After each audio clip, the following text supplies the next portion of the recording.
You see, all stress and difficulty are a spiritual problem. And Francis is right. The problem is in me.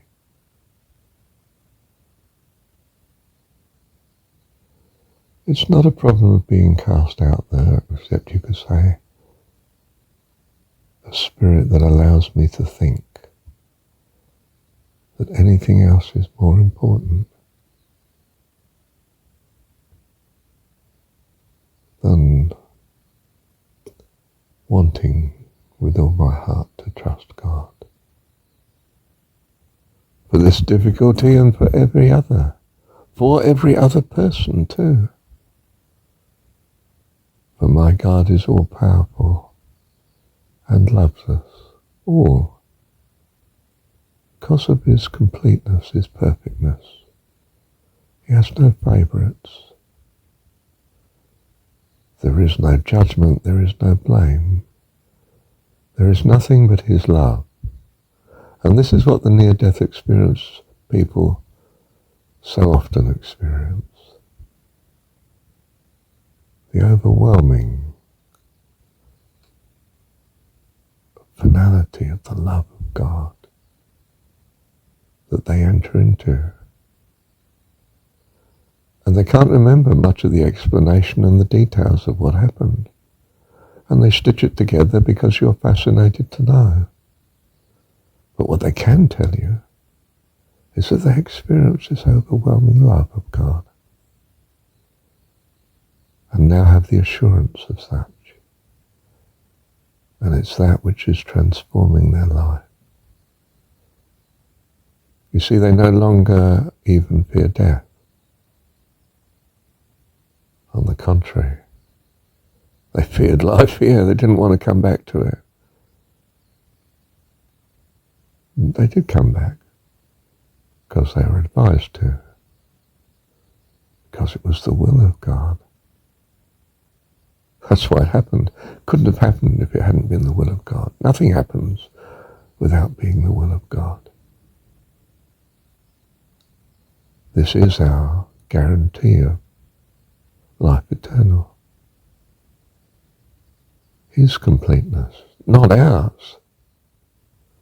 We're children. But we're children growing up because we're coming to see that it's his goodness, his power, his being, that is our life eternal. By his grace and his love, that is actually everything to all of us. And we would, by his grace, come to realize this.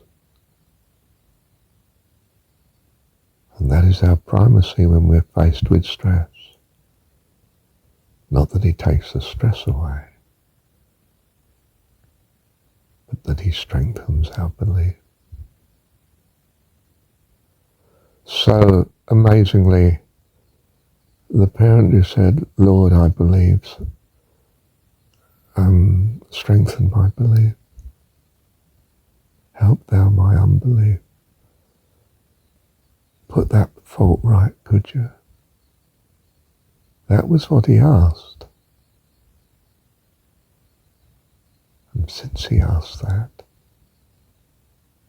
well, God healed his problem. I can't remember the story now. Was it a child who'd come to pray for? Oh no, yeah, his son. The evil spirit in the son. Don't I have what presents as that in my last wife? An evil spirit that would destroy our relationship. But for the grace of God. So God allowed, this, if you like, the Spirit's freedom in terms of the story, that I turn to him ultimately and say, help thou my unbelief, Lord. I realize this is the true problem, that I don't have the belief in you. Make it so, could you, Lord, please? That's my priority. Not even the healing of my son, you see, in the case of the story in the Gospels. Yes, that's what's caused my coming to this realization. You're saying I need belief in order to heal. You're not just healing, you're saying it's conditional. Please meet the conditional, Lord. Strengthen my unbelief then, if that's what's needed. That's what I'm asking for. Then apparently it can be all right. Will be all right. So Jesus has presented him with the true and valid answer to the healing meeting. And what we should really be saying to the healer is not, can you put this problem right? But can you heal my unbelief? That I trust in God utterly. That I choose to trust in completeness as God would want it to be.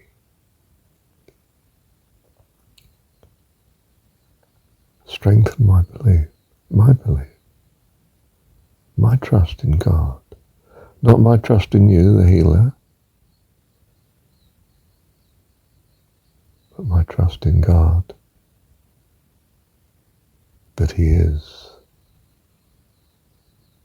all-powerful and all-loving. You see, our salvation is coming to believe in God, coming to trust indeed that we know him in this way. This is life eternal, to know thee, the only true God. And who is the only true God? The one who knows all best, the one who is all-powerful and all-loving of all. When that is my trust, well, that's the answer. So yes, the problem was with Marshall. And in a sense, he was on the right track. He seems to be putting the problem first. But now I'm not putting the problem first. I don't say I need God to do so and so. If it troubles me, I say quite simply, I need greater trust in you, Lord. Please grant me that trust. In a reality that says quite simply, you are Almighty God. I trust that you are. And I trust too that you're all loving and wonderful, and that you love us and are caring for us, and that everything in every detail in this life here is because of your perfect purpose in blessing yet another one of your children, me, and whoever I'm concerned for, in this case, my ex-wife. I'm not praying that she has the healing and that this demon is cast out. I'm not interested in that possibility even. I'm praying only that she has this trust in you, for that is her need. To know in her heart that you love her, that you love all that you have in this universe to be, and any other, that you're all powerful and all loving. I want this for Christine.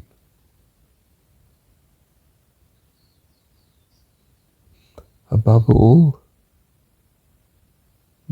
yes, that trust, above all, I want. For her, for me, for everyone I meet, for everyone that is. just as you want, as I understand it by your grace. I want all to trust and believe that you are all powerful, all loving, all our Dad. Dearest friend, Divine Mother, as defined in this way, all loving and all powerful, always, to all. Love you, Dad. Thank you, Heavenly Dad. Thank you that you put this desire in me and put it in the desire of others as I see their lack, as you see their lack. And that whether I see it or not, still you are an all-powerful God and all-loving and do all things well for all. Thank you, Heavenly Dad.